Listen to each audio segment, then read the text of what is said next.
please, and arms. Republic for which it stands, one nation, under God, indivisible, with liberty and justice for all. We cherish the opportunity to commemorate the life of Patriot Anderson. I'd like to recognize all the descendants of Patriot Anderson that are here today.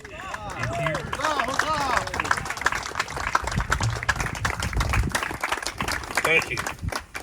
Our duty is to never forget, to restore the graves, honor the patriots, and tell their stories so that history is not forgotten, but will inspire the future generations and guarantee the freedoms that our patriots fought for and died for will never be lost. May God bless Patriot Leonard Anderson, his descendant families, and may God bless the United States of America. From Steve McCain.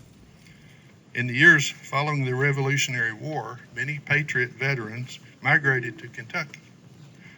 Many came because of land grants received for service in the war. Many came seeking land because good land was becoming very scarce in the Carolinas, Virginia, and other areas of the East. According to the U.S. Census, the population of Kentucky in the year 1800 was around 220,000. By 1810, the population had increased to a little more than 400,000. There are approximately 2,765 Revolutionary War patriots buried in Kentucky. Many are in known locations, and many are in locations that have been lost to time. I'm not sure the number buried in Logan County, but we believe it would be around 50. It is an endeavor of the SAR to mark the graves of these patriots. We perform these ceremonies in our own kind of way, as close as we can to the military funerals that most didn't have. It's an honor for us to perform these ceremonies for those that sacrificed so much for the freedom we enjoy today. Each grave marking is documented, including the location, and archived with the National Society, Sons of the American Revolution, so that it will be available for future generations.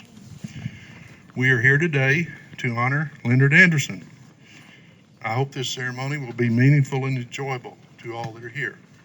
Laura Richards Montgomery is the Deputy Judge Executive of Muhlenberg County. She's a granddaughter of the late Bobby Anderson. Bobby was a renowned writer and genealogist from the same county, from Muhlenberg County, and the daughter of Sheila Anderson Richards, which is here with us. Additionally, Laura is the fifth great-granddaughter of Leonard Anderson. So, Laura, if you'll come forward. Thank you, Steve. Good afternoon and welcome. It is with great honor and privilege to stand before you this afternoon, both to share the story of Patriot Leonard Anderson and to also bring recognition to those that got us here today. Bobby Neal Anderson is also a remarkable legacy, whose passion for writing and genealogy left an indelible mark on our family as well as the world. His meticulous efforts of fact-finding and research writing is what laid the path for today's ceremony. His daughter, Sheila Anderson Richards, should also be very proud of her work and dedications to see this journey through, finishing what her father cherished by memorializing his third great-grandfather, her fourth, and my fifth. On behalf of the Anderson family, our sincere gratitude goes out to the Colonel Benjamin Logan chapter of the Sons of the American Revolution and the Russellville chapter of the Daughters of the American Revolution for their tireless efforts in organizing this meaningful memorial event. The dedication of these groups has been instrumental in ensuring that Leonard Anderson's remarkable story is not just remembered but also celebrated.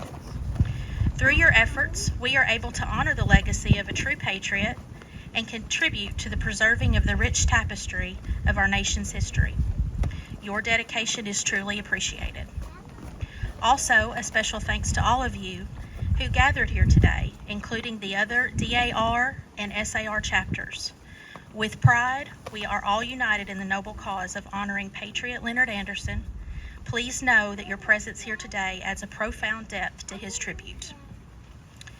Leonard Anderson, a true patriot whose life unfolded amidst the turbulence of the Revolutionary War, Born in 1755 in Augusta County, Virginia, Leonard's journey began when he enlisted as a substitute soldier in 1777 under Captain Morris Wolfe.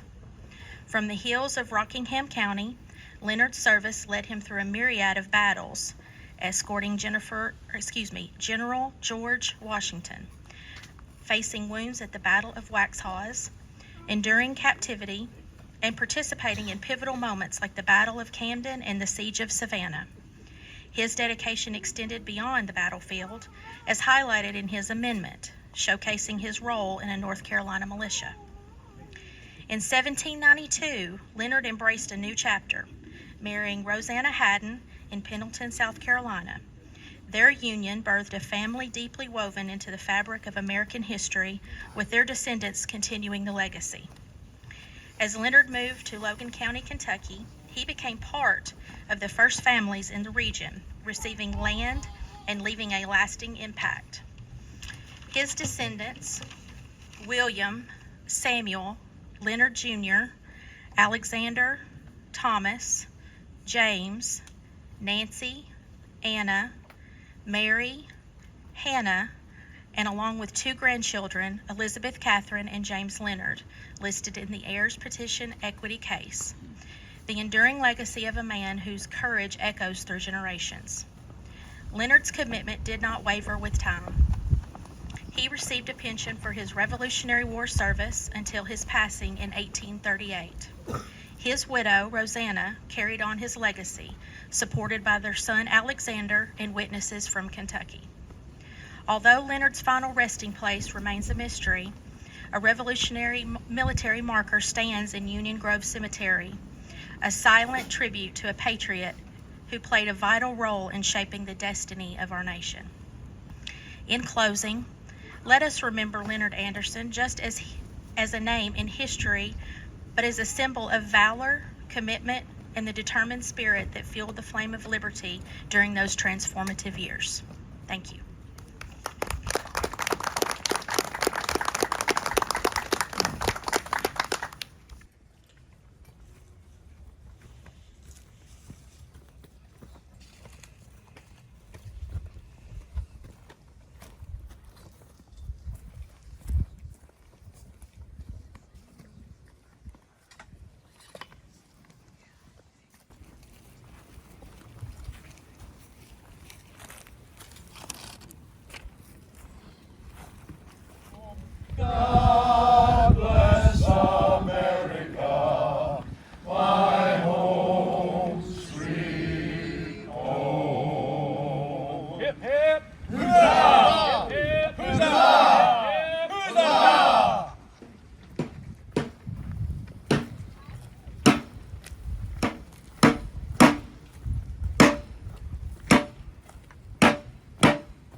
The flag folding ceremony represents the same religious principles on which our country was originally founded.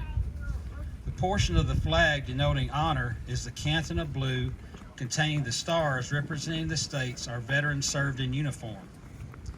The canton field of blue dresses from left to right and is inverted when draped as a pall on a casket of a veteran who has served our country in uniform. In the armed forces of the United States, at the ceremony of retreat, the flag is lowered, folded in a triangle, folded and kept under watch throughout the night, as a tribute to our nation's honored dead. The next morning it is brought out, and at the ceremony of reveille, run aloft as a symbol of our belief in the resurrection of the body. The 12th fold in the eyes of a Christian citizen represents an emblem of eternity and glorifies in their eyes God the Father, the Son, and the Holy Ghost. The last fold, when the flag is completely folded, the stars are uppermost, reminding us of our national motto, "In God We Trust."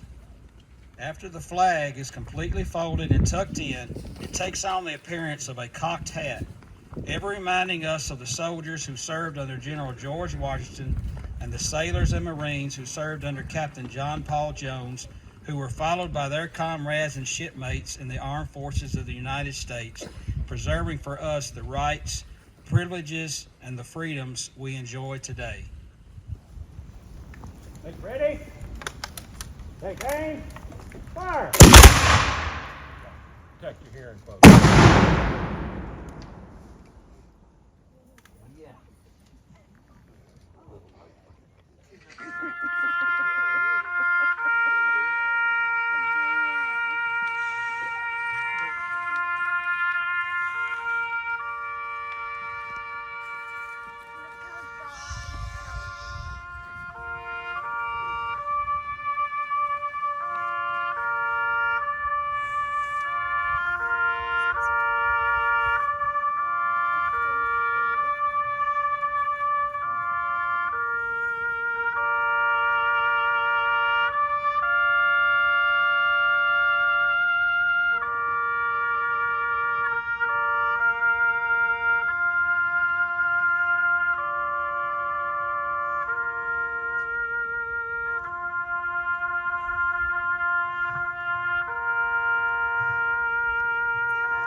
Hold these truths to be self-evident, that all men are created equal, that they are endowed by their Creator with certain unalienable rights.